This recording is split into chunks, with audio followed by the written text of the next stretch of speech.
guys, Nolan here. Today I have my #1 piece of advice for barn owners, and yes, I am going to share it with you. But before we do that, why not hit the subscribe button?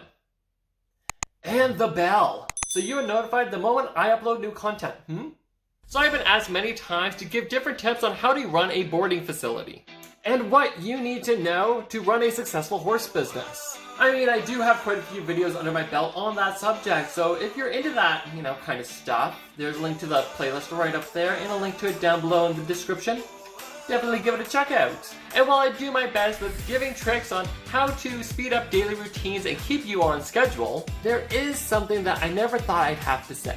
But as of late, I feel like I should at least mention it. Actually, the more I think about it, I think it should be my #1 piece of advice. And this is it. Make sure you have horse experience before buying a barn and becoming a farmer. So many people think that the property is the most important thing, and then the horses are the easiest part. No, not at all. And so many people think that owning their own place is gonna be like an episode of Heartland. Petting horses all day and taking selfies. And I get it to a certain degree. Social media does have a way of glorifying it, but it's completely false. I'm not even going to get into the manual labor part of things, nor am I going to tell you the little things that nobody likes to tell you about when owning your own place. If you are interested in that, I do have a video right there and down below about the dark side of owning your own farm. If you're thinking about getting your own place, definitely give that a check out beforehand.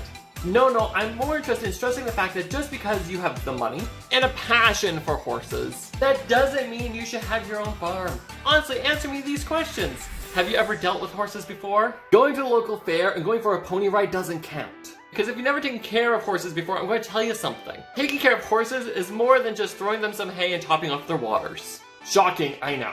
Do you know how to feed grain? How about keeping horses healthy? How much water should they be drinking? Do you know about vaccinations? What about meds? You'd honestly be surprised how many people get left a piece of property or a barn in wills or something similar.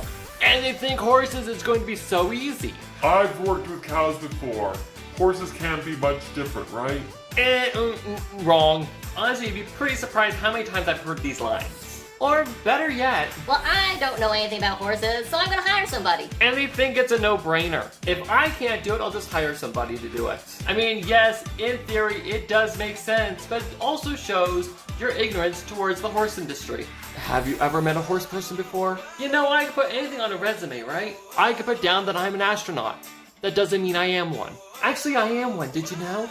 Shh. All I'm saying is just because they wrote down that they've been around horses for 20 years doesn't mean they are able to take care of the barn for you. I mean, I've put my garbage at the end of my driveway for 15 years. That doesn't mean I know how the damn truck operates. Which leads me to this. If you are serious about running a horse business, take a step back and ask yourself why you want to do it. Once you have that reason, take the next step into educating yourself.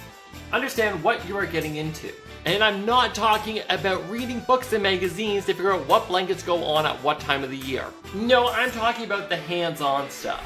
Volunteer at a quality barn where you can then learn how to care for horses. And no, not at, I'm going to do it for 5 days. We mean for a long period of time. 1, maybe 2 years. Take riding lessons beforehand if that is one of the reasons why you want your own place. Get up at the crack of dawn to go work at a farm at least 5 days a week so you kind of know what you're getting into.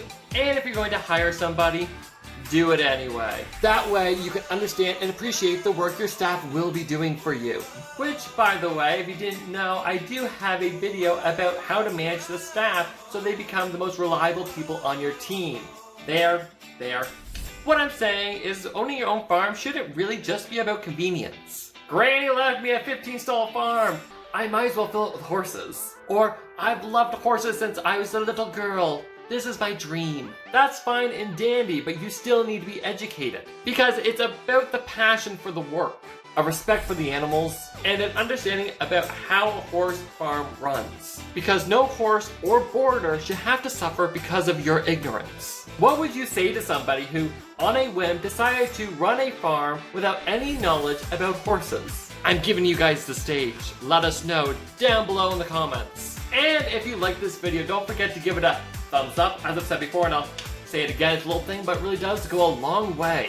And if you haven't already, why not hit the subscribe button and join the Little Cruiser Guild yourself? We have new videos up every week for your entertainment, but also to make this horse world make a bit more sense. And that's pretty much everything I've got for you guys today. Alright? Thank you so much for watching. I am Nolan M Cruz. I'll talk to you